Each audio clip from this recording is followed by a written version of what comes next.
Fala pessoal, aqui é o Luan. E aqui é o Ellison. E tá começando mais um vídeo no canal Pegada Cult. Hoje a gente vai falar, sobre esse filme maravilhoso que estreou há uns 2 semaninhas atrás.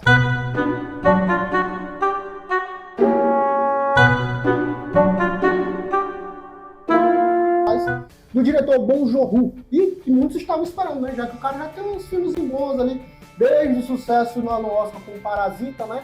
O cara já ficou se especulando qual ia ser o próximo projeto dele. O cara é foda, patroa. E aqui ele traz pra gente uma ficção científica, né? Com pegada meio diferentex e com um protagonista inusitado, que é Robert Pattinson. O cara que, nos últimos tempos, eu diria que ficou bem famoso por fazer uns papéis meio diferentex. Ele foi ali pro Farol, depois pegou ali o The Batman, mas também fez uma pontinha ou outra em outros filmes e começou a mostrar umas facetas ali interessantes, né? Eu sou a vingança. Não esquece o Crepúsculo, cara. Não, isso aí eu esqueço da carreira do cara, né? Só pra lembrar que esse é um vídeo de crítica e que não vai ter spoiler. Então podem assistir tranquilamente, se você quiser assistir depois no cinema. E vamos dar nossa opinião, você pode discordar ou concordar, aí vai de você, né? Mas vamos dizer o que a gente achou desse filme. É isso aí, então deixa o like, se inscreve no canal, ativa o sininho e toca o vídeo, né? Esse filme aqui é baseado no livro de Edward Ashton, Mickey 7, né? Então aqui o Bong Joon-ho já deu uma brincada, né? Já aumentou mais 10 mortes aí. Acho que porque ele queria ele tinha a intenção dessa maliciosidade. A gente sabe que os projetos do Bong Joon-ho, geralmente ele pesa pra comédia várias vezes. Ele é um cara que brinca com isso, né? E aqui no projeto, como a gente já falou anteriormente, a gente tem o Robert Pattinson, que, pra mim, sem sombra de dúvidas, é a melhor cor desse filme, tá? E nesse projeto, ele é um cara que tá sem grana, duro, né? E aí decide que vai aceitar fazer parte de uma expedição. Expedição essa na qual ele é um ser descartável. Ou seja, ele vai morrer quantas vezes for preciso pelo bem e sobrevivência dos tripulantes daquela nave. Ele é um cara que tava sem grana, lascado, com problemas, com dívidas. E pegou dinheiro com a agiota pra gastar no tigrinho. Se lascou. Liso, eu tô liso. Aí o que ele pensou? Eu vou entrar nessa missão lá. E por que não? Só que ele entrou como um cargo meio pesado, né? Ele entrou como descartável. Porque o brother dele, né? O cara lá do The Walking Dead, ele conseguiu uma vaguinha ali pra trabalhar como piloto, já um pouquinho acima, né? E aí o Robert Pattinson, se ficasse na Terra, ia morrer, então decidiu que ia entrar com uma vaga melhor. A gente falou que esse vídeo não ia ter spoilers, né? Mas aqui não é spoiler, você vê isso no trailer. Você vê isso no trailer. Detalhes. A partir daqui a gente não vai contar mais nada. Isso é lorezinho. Isso aí não conta nada. Isso aí... Ok. O que acontece é que nessa nave tem uma tecnologia onde ele vai poder morrer quantas vezes for necessário e eles vão meio que imprimir ele novamente, um corpo idêntico e com as mesmas memórias que ele tinha antes. Ou seja, ele vai lembrar de todas as vezes que ele morreu e vai lembrar de tudo que ele viu. Vai ser, teoricamente, é para ser a mesma pessoa de novo. Ou seja, ele pode morrer e vai ressuscitar. Pode começar a ligar antes que as linhas congestionem, hein? 0800 777 7000. Daí começa o drama do nosso querido Mickey, né? Que tá nessa situação e começa meio pensar se vale a pena continuar nesse trabalho. Esse roteiro do filme, ele me apetece bastante. Eu não vou dizer que ele é perfeito, que ele é exímio, porque ele não é. Ele vai ter uma coisa ou outra meio sessão da tarde e tal. Mas para a proposta, ele fica arrumadinho, amarrado. A gente entende porque que o Robert Pattinson decidiu que, putz, eu vou ter que fazer isso, então, né? Então, é caso de vida ou morte.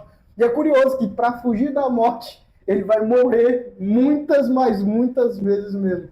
E aqui, cara, já saindo do roteiro e entrando um pouco como ele decide trabalhar o Robert Pattinson, ele foi a escolha perfeita para fazer isso aqui.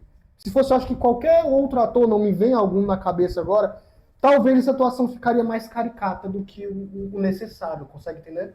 Cara, a atuação do Robert Pattinson nesse filme é muito boa. Tipo, ele tem uma voz meio boba, ele meio infantil.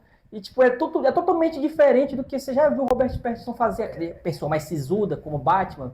Nesse não, nesse aqui é um bobão, bananão, que fala fino. Por um tempo, não, estão dublando ele, que a voz dele não é assim. Mas era a voz dele, é incrível como ele consegue atuar bem e mudar todo... Sim, sim. Porque assim, a gente viu ele dublado, depois a gente foi repassar para mostrar pro jovem, queria mostrar para ele o legendado original. Porque, cara, o Robert Pattinson fala um negócio com a voz que é impressionante, pô, não parece ele. Aqui a gente tem o Wendell Bezerra. E assim, por ele ser um dublador muito bom e por ele participou da infância de muitos de nós, às vezes a gente vê um Bob Esponja ali. Ei, peraí! Ele tá vivo! e a gente vê uma coisinha e tal, fora do lugar. Não é um problema do filme, nem com a dublagem. É porque o Wendell Bezerra é muito conhecido, né? Então, por favor, né, meu amigo? Não tem como, não tem como. Mas isso é questão da dublagem. Né? A pessoa vai assistir legendado e não vai ter essa questão. Não vai ter. Isso aí não é um problema, mas como Só se tu for muito chato. O cara é famoso em fazer o quê, né, bicho?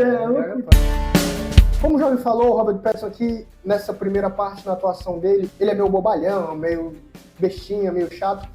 E é curioso como isso, pra mim, tem tudo pra dar errado, porque personagem meio bobão, às vezes é chato. E o Robert Pattinson, ele consegue ser carismático com isso, né, que ele faz. Eu gosto disso, gosto desse papel dele. Logo no começo ele já começa a interagir com uma pessoa ou outra aqui, a gente vê como é também a interação das pessoas com o Robert Pattinson, porque aqui tem um preconceito com o fato de que ele é descartável e tudo, enfim.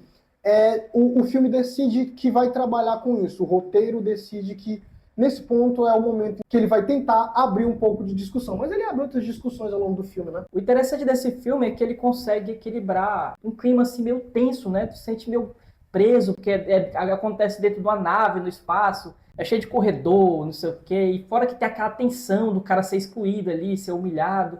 Ao mesmo tempo tem umas bobices no meio, tem um humorzinho, um humor meio sarcástico, meio pesado, e ele consegue equilibrar. É tanto o humor, às vezes tu dá uma risadinha, às vezes tu fica assim, meio que eita, cara. Não, isso é porque a direção do Bong Joon-ho, meu amigo, é muito bom. bem O cara, ele é um ótimo diretor, ele é excelente. Muito bom. Tem momentos que, em uma única cena, ele consegue te fazer rir, ele consegue te deixar com medo, aí ele consegue te deixar puto, e aí ele encerra fazendo tu rir de novo, né, meu amigo? Que é uma cena aqui que a gente vai ter, que é o momento aqui que eles estão em refeição, conversando.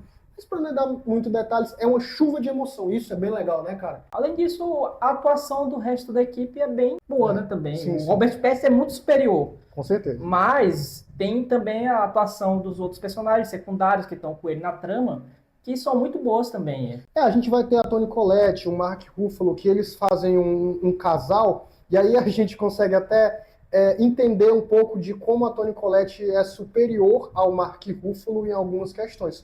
Para mim, o Mark Ruffalo, nesse filme, ele tá atuando da mesma maneira que ele atuou ali em Pobres Criaturas, entendeu? Para mim, é o mesmo cara. Tem um dramalhão de tentar parecer mais forte do que é, mas no fim do dia é um cara que ele é dependente emocionalmente, tanto da esposa quanto da atenção da galera. Então, por eu já ter visto, de certa forma, ele atuar assim, me pareceu repetitivo. Não ao ponto de eu ficar cansado, mas ao ponto de eu pensar, dá um sinal vermelho ali pra mim, sabe? A parada é chata. O Mark Ruffalo ele é meio limitado, né? Vamos combinar que o Mark Ruffalo ele Concordo. foi um bom Hulk, ele se encaixou bem, mas ele não sai muito daquilo ali. Mas a Toni Collette aqui nesse filme, ela tá legal. Tá fazendo ali na medida do possível o que o roteiro pede pra ela fazer.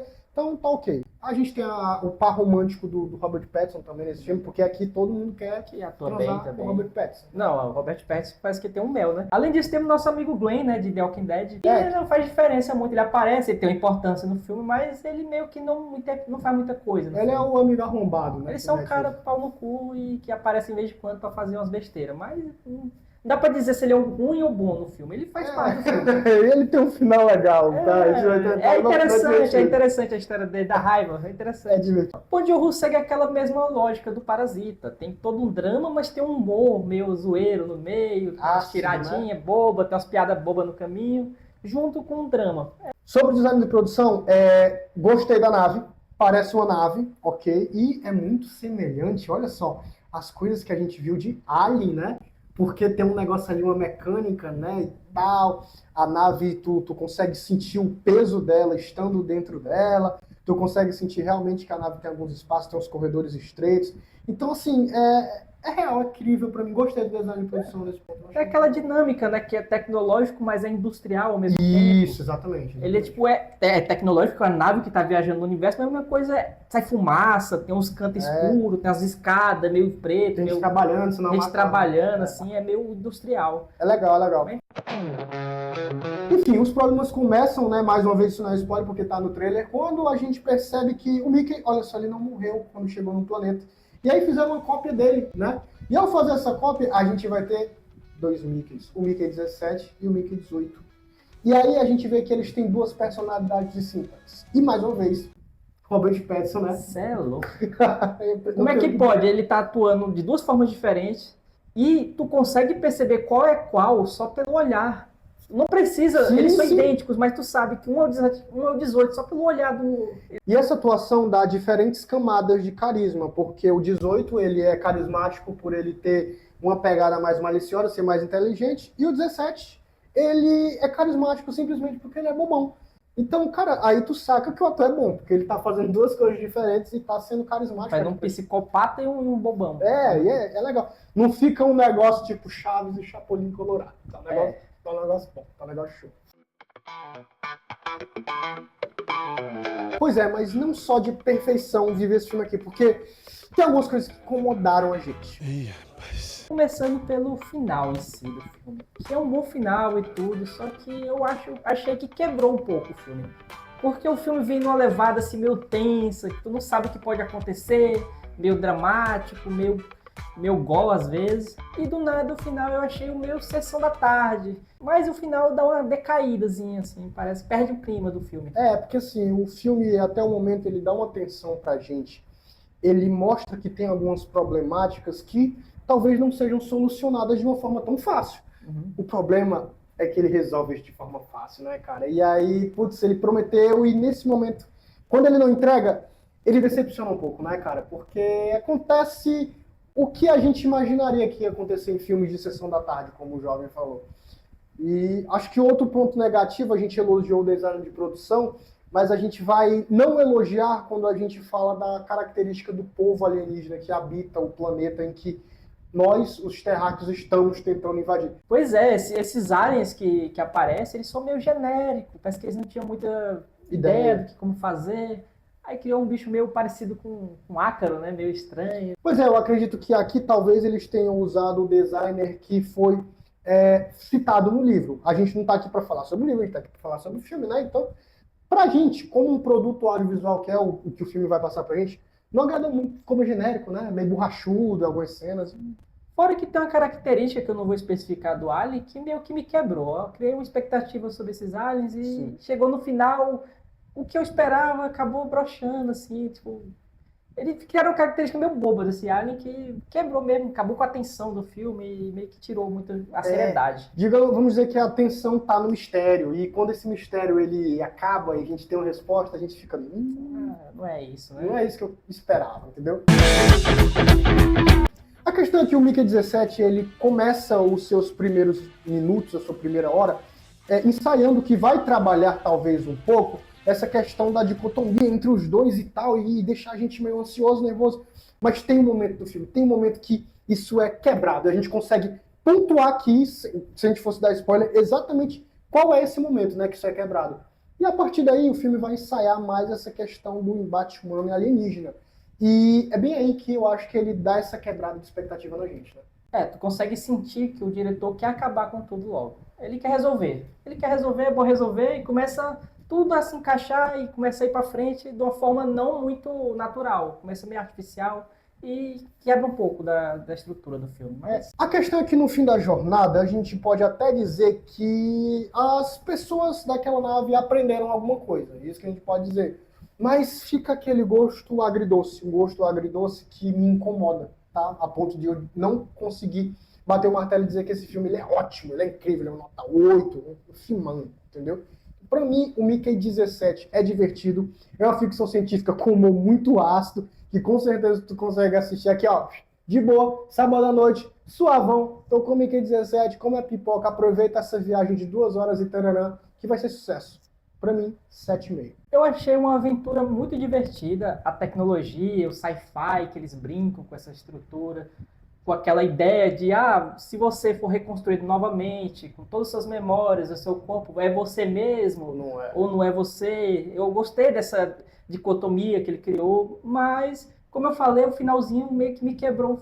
Senão seria um filme nota 9 pra mim. Até um certo ponto estava sendo um filme nota 9.